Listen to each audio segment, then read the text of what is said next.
Welcome to the J Train Podcast. This is J Train, Jared Freid, coming to you live from the quarantine cabin on the Lower East Side of Manhattan. We are here Monday through Friday. This is our last Freid by Noon episode. After this week, we're going back to twice a week. It's going to be Mondays and Thursdays. I'm already ahead, so I have a bunch of guests lined up. They're all great. All the shows are wonderful. I'll be popping back in with the Freid by Noon every now and again, but if you want daily content, patreon.com/Jared Freid. It's $5 a month. So for the price of a cup of coffee, you can get what you've always been getting. And it comes up on your phone the same exact way. We take you through how to do the whole thing, but patreon.com/Jared Freid, $5. We're going to change kind of the services on the Patreon, so you're going to be able to get Monday through Friday podcasts if you're join Patreon, and then you'll get a Sunday, what's it called? Coffee with J Train that I do, where it's a little more introspective. But listen, patreon.com/Jared Freid, $5 a month. You can also get advice there. You can get your emails answered for sure. But that's what's going to happen. Happy 4th of July. Happy weekend. I hope you guys are all safe and staying healthy. This has been a wild ride. It's been amazing how the response to this daily version. I had the time of my life. Cue the music where we go back and through all the memories, and it's just me screaming. If you're on YouTube, love you, YouTube land. Keep getting subscribed on YouTube. My YouTube channel, daily videos. We're going to keep that up too. So we always are evolving. That's the key. Always figuring out new ways. And a lot of it is to get new people involved. Keep telling your friends, your coworkers, your brothers, your sisters, your mamas, your papas, I want this to grow. So that is a little bit on you because I can only sing so much. Follow me, follow me. I can only speak to the Lower East Side. I need you people. We got some emails. We'll do a charcuterie chat. JTrainPodcast@gmail.com. JTrainPodcast@gmail.com. My neighbor has allowed outdoor treadmill help. J-Train, feather, and all that good stuff. I'm in need of some advice on how to handle a situation that's been happening for a few months. Doesn't even have to do with dating, but I'd love your thoughts. Given the state of the world, I've been trying to be forgiving of others during this time. However, my neighbor has driven me to the brink of insanity by placing an outdoor treadmill on her lower patio and starting runs as early as 5:30, 6 a.m. that go on for 2 hours. Ooh. We are in separate row houses to give you the mental picture. This thumping is waking me up from next door. That doesn't even consider her squeaky sneakers. I don't understand why she can't run on a sidewalk like everyone else. In the age of quote-unquote being a Karen, how do I even bring this up to this neighbor? I never see them outside otherwise, and knocking on their door feels aggressive. Should I leave a note? Call the police? I know you've dealt with noise issues before. Yeah, I'm the one making the noises. Thought at the very least you'd get a laugh. Thanks. P.S. attaches a video for your reference. Okay, we'll play the video. It's asking me to download the video. Let's see what this looks like. I hope I don't get a... Here, this is the video. Oh, no. You can't. No, this is too much. She's not even a good runner. Maybe that's why she's using the treadmill. Maybe she's embarrassed of how she runs. It's a bad running form. And I know that as a triathlete myself. No, so this is bad. This is legitimately bad. And you bring up a fantastic point, the age of being a Karen. Like,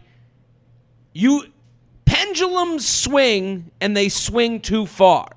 I was watching one of these quote-unquote Karen videos the other day, and I was like, what's the issue here? I came in at the middle. Sometimes And sometimes the Karen videos are so good that you're like, did they start taping this person when they got out of bed this morning?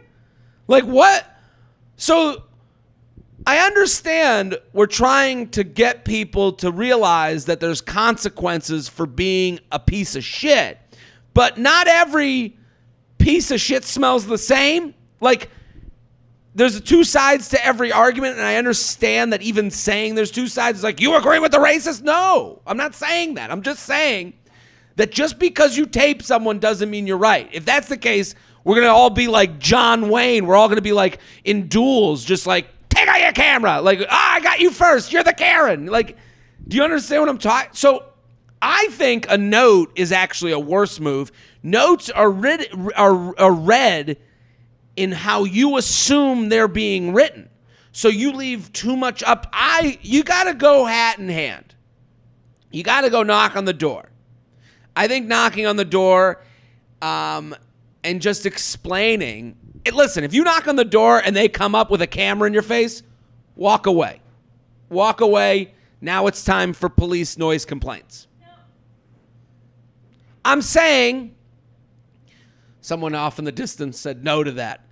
I'm saying if you knock on the door and their first thing is they take out a camera before, then they're not reasonable before you even say anything. There's a process.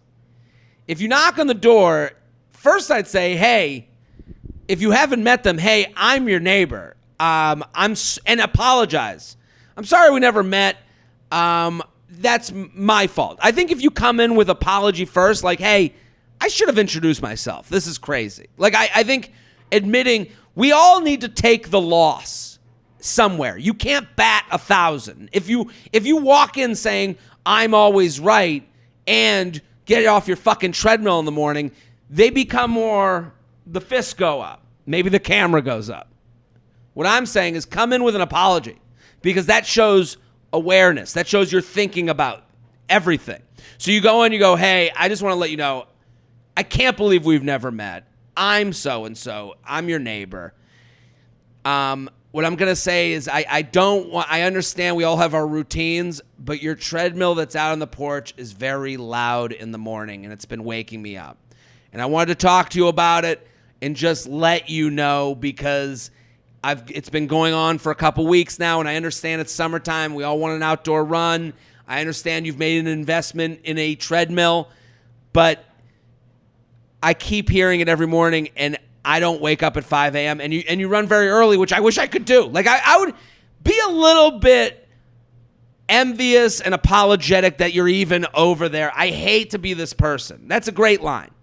I hate to be this person. I don't want to ever complain about someone's neighbor because I'm sure I might be loud sometimes too, but this is and if it was once a week, I feel like maybe I could get over it, but it's every morning, which I wish I could run every morning. I'm a fat piece of shit. I'm a loser. I'm sorry. And I think that's the way you go to them. And if they can't understand that, it escalates from there. But it's hard for me to believe that someone would get that type of, hey, I should have introduced myself months ago. We're neighbors. I only come over here, and I'm sad to say this, because every morning I wake up to the sound of you running on the treadmill. Every morning it sounds like the stampede is happening outside. How do we figure this out? I'm up at 9. I don't care if it's 9 a.m. I think let's work on this together. How do we get to a better place?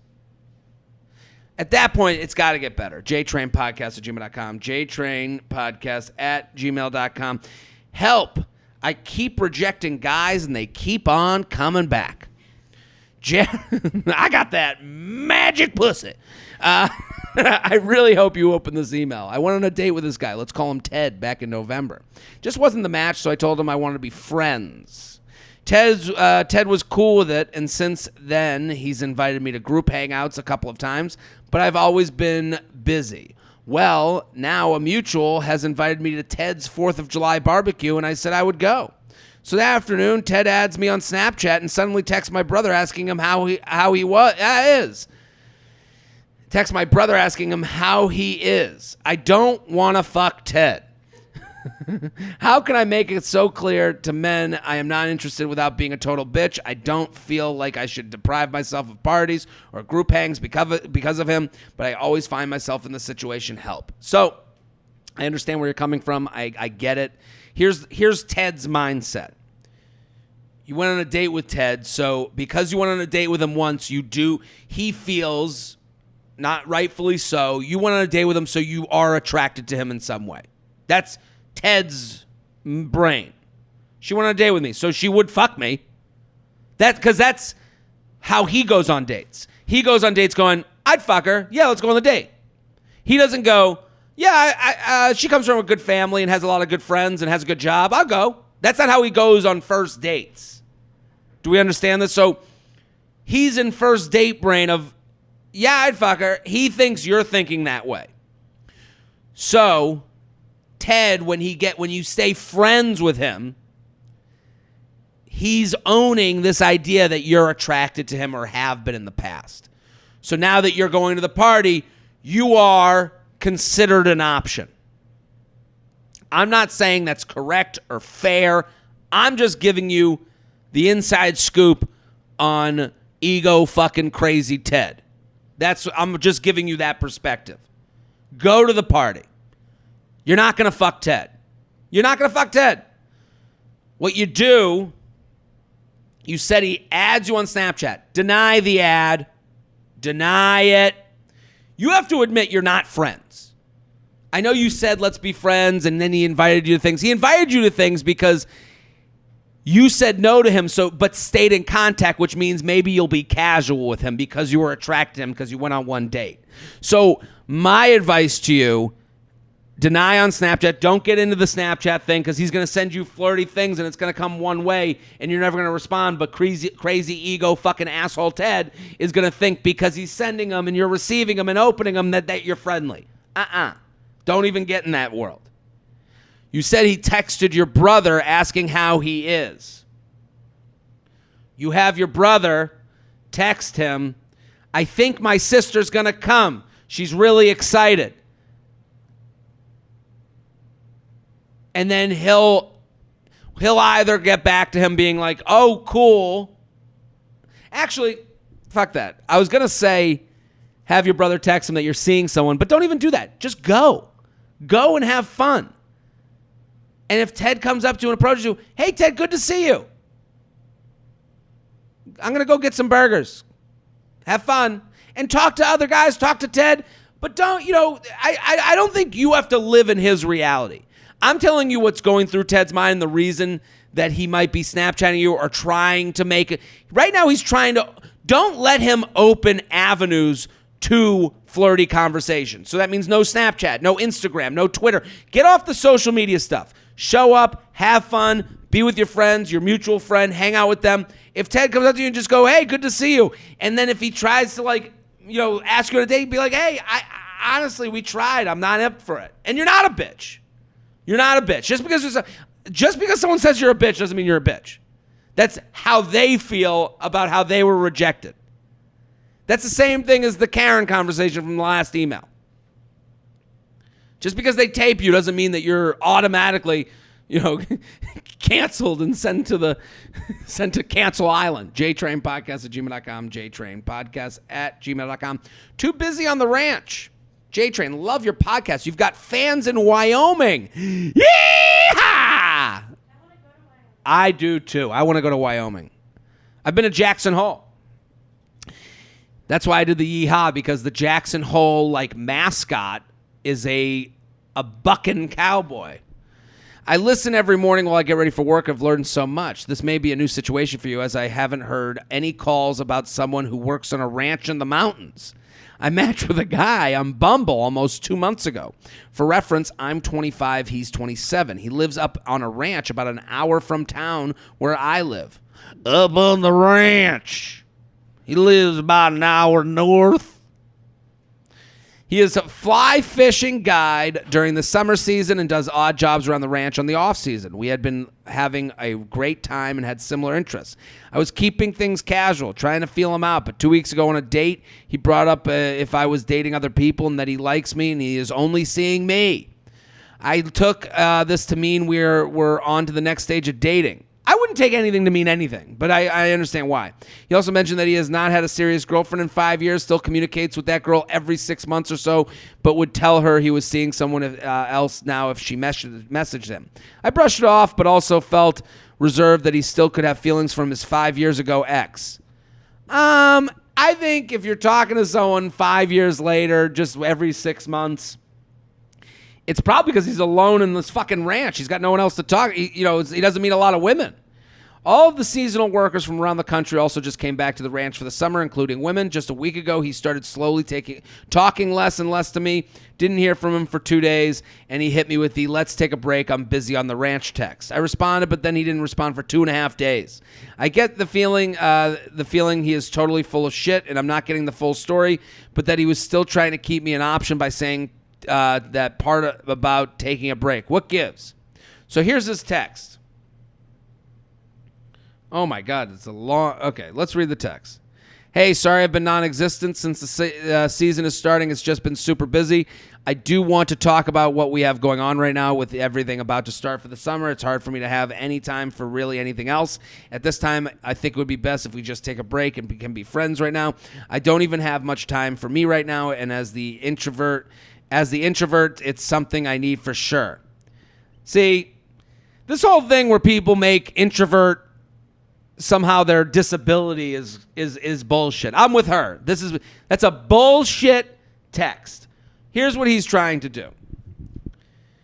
And it makes sense considering the 5 years and what I said before. He has an ex of 5 years ago that he still keeps up with.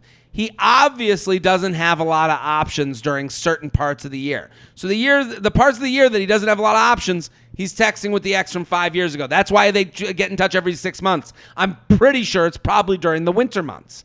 Now he finds you an hour away. You're like a diamond in the rough. There's never any women around. And when you guys start going on dates and start talking, he starts trying to lock you in, and then all of a sudden, the shipment of people comes into the ranch, and he's too busy because there's a lot of options. Would I say, I'm not even going to get into the rest of the text. I'm going to tell you what you should do. You say to him, great. It was great meeting you. I enjoyed our time together. I wish this wasn't the case because I felt like you were someone I could make time for. That's okay. We're not the match. I'm not looking for a friend. If you're looking to date me, you have my number. If you want a friend, good luck on the ranch. I'm not going to be that person. And that sounds very stern, but I'm saying that because I think you're right. I think he wants to keep you as an option. I think he wants to have access to you in the way he has access to the ex. I'm sure his ex from 6 years ago is like, what's going on? Every 6 months he pops back in. She's probably in the same position that you might end up being. Don't be in that position. You don't need to be. JTrainPodcast@gmail.com. JTrainPodcast@gmail.com. Jared, I never write into things like this, but would love your take on this situation. Was seeing a guy for a few weeks, had 4 dates within that time. He was very consistent with texting every day, being open, communicative, respectful, etc. After our second date, he brought up becoming exclusive. But I lightheartedly said, let's wait until our third date and kiss before we would make it exclusive. I love her answer to that. I love that she was playful. She didn't take it personally, but anyone who would bring up being exclusive on a second date has problems. They have confidence issues because they're worried about I'm just saying, second date, how about we be exclusive? I would wonder what their internal issues with confidence are because they're trying to lock you in so that they don't have to deal with the ambiguity of what dating brings. He then asked me to be his date for the 4th of July, 2 weeks prior, so planning ahead. There's a difference between planning ahead and locking you in so that he can have the option to cancel later on. Those two combined together give me a low confidence person that is using you and these things that you want to hear. This dude is like, oh, she'll want to hear that let me keep going. Let's wait till he then asked me to be his date for the 4th of July 2 weeks prior, so we're planning ahead. I understand why you're excited, but I wouldn't be excited. On our 3rd date, we spent 4 hours on his couch talking, but he never made a move to cuddle or kiss. By the end of the date, he apologized for being so shy and nervous. I reassured him I was nervous too. We finally kissed, and it was a great kiss. He walked me to my car, asked me to see me again, made mention that the 4th of July we should plan a staycation somewhere. The next day, we picked dates for said staycation. I saw him 2 days later, and he was much more comfortable with being affectionate while we were watching a movie. We talked for hours, and he confirmed plans for the 4th, talked about taking me to his hometown in the fall for their annual parade, talked about setting up setting up friends of ours, etc. We ended up making out a bitch, which he seemed to enjoy, but we didn't try to have sex. He started to fall asleep, and I said I should go home. He said I was so comfortable, and he felt bad. I had to drive home. Gave me a big, long hug, told me he'd come to my place this week. Looking forward to seeing me again. Text me when you get home. The next day, I hear nothing from him. I sent him a hope you're having a good day text midday. No response. I go about my day, and when I get home from being out, I noticed he blocked me on Facebook. I tried calling him just once, didn't leave him voicemail. 15 minutes later, he sends this text. Hey, so I don't want to beat around the bush, but I am not really feeling it between us. I didn't want to say anything while you were with your friend at the winery, and it gave me time to think. Sorry if I led you on. I responded, said thank you for the message, and asked if he could chat real quick, and he never responded. What do you think gives? I think this is kind of a listen, I'm not saying that like two people can't meet and instantly hit a spark and then go up and up and up. That can happen, but don't live in the can happens. Let's live in the reality. The reality is this guy uses, this is an emotional manipulation by him. This guy's a low-confidence dude, so he brings up being exclusive on the second date. Then he says a bunch of shit that he knows women want to hear. He says, we should set up friends. Come home for my fall parade in my hometown. Like, where does he live? Fucking Mayberry? What does he live in? The fucking Pleasantville? And we should set up our friends. He did a lot of we shoulds. So what he did, and you'll say, but we didn't have sex. That's okay. What he's doing is trying to get you locked in so that he can make the decision. Do you see how in his text he even says it? He says, it gave me time to think. Sorry if I led you on. He knows he led you on.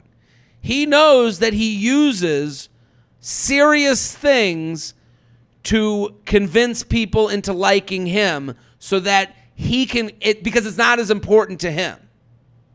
It sucks. Move on. And then you say he didn't have sex. You didn't have sex. He wanted to make you a sexual option by making sure you liked him. If this guy was like a normal, just everyday, medium guy like me, like a mediocre dude like me, it would be like, okay, you wouldn't say these things, and then you deal with consequences of maybe having sex and like having to. Basically, he made it so he never had to deal with the thought of you maybe not liking him by using kind of like it's kind of like using like it's kind of like using weapons from later in the game. Like he had a cheat code to use things like if Mario all of a sudden could run through level 1 with like the invincibility power. Oh, we should be exclusive. We should get together. It's just all bullshit. JTrainPodcast@gmail.com. JTrainPodcast@gmail.com. We're sponsored, people. We are sponsored. That's right. Every week I have new sponsors. And they give you free money. If the deal they give you is helpful, it helps me that if you use it. Do we understand? Here are the ads this week. Figs, great scrubs, like fashionable scrubs. Quip, the best toothbrush I've ever used. It also helps you to stay on good habits because it has a buzzer that tells you when it's been 2 minutes. Native, natural deodorant, all natural. They got new smells that are amazing. Go. Feel CBD. I'm using it every day. They became a sponsor. They sent me a free Feels. I called their hotline to see what it was all about. I really do think it's made a change in my life. I'm less on edge. All the sponsors are in the description of today's episode. If any of those products sound like they could be a help in your life, then you use the code because all of them have deals. All deals. Let's do a charcuterie chat. Hit the music, Shelby. Today's charcuterie chat is about this floating tray used for a charcuterie board. I'm looking at this floating charcuterie board, which is mostly fruit, but I've seen other iterations. We're gonna put charcuterie in the pool? Are you out of your mind? Are you honestly, you want salami with a little hint of chlorine on it? You're looking to have cheese with a little bit of pool water on it that your nephew peed in? That's where you want to eat your charcuterie? You can't get out of the pool, dry off, then have some meats and cheeses and crackers? Also, what if some water gets into the tray? Are you going to have soggy crackers? You're going to ruin half the tray and go, oh, no, eat to the left because that's the part that didn't get pool water on it. This is all in service of an Instagram picture. I don't care what you say. Nobody's having charcuterie in the pool going, oh, I had a great swim and I am full. I just ate too much salami in the pool. No, this was made for you to do once and never use again because you want to get one good picture of you like a Greek god laying on your pool float, like on a swan pool float, feeding yourself grapes. No, nobody wants to come in your house. Can you imagine walking into a party and they go, okay, the drinks are over there and I hope you have your suit on because if you want any charcuterie, you got to jump in the pool. I'd be like, get the fuck away from me. Give me something to eat now. I don't want to have to swim 500 freestyle to get some, meats and cheeses. I want to walk in, literally be within arm's reach of it, eat, then I can go to the pool. I'll take off my shirt if I want to take off my shirt, not because you made me go on some sort of I gotta do global guts and climb the Abergro crag to get to the meats and cheeses. Nobody wants a pool float charcuterie. Nobody wants to swim for their meal. This is all for an Instagram picture. That's today's charcuterie chat. You can send in yours to jtrainpodcast@gmail.com. We'll be back next episode. Boom.